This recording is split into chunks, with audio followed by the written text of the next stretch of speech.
Narinig mo na ba itong kasabihan na ito? Huwag mong isipin kung anong sasabihin sa'yo ng tao.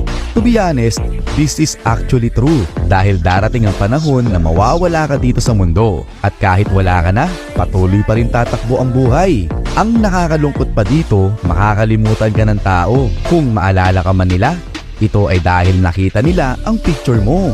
Kaya ito ang tanong ko sa'yo. Kung makakalimutan ka lang din pala ng tao kapag nawala ka na sa mundo, para kanino ka pa nabubuhay?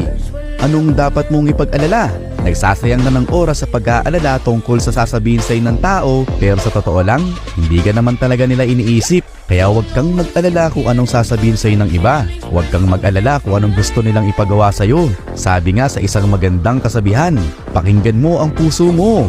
Gawin mo kung ano ang ninanais ng puso mo.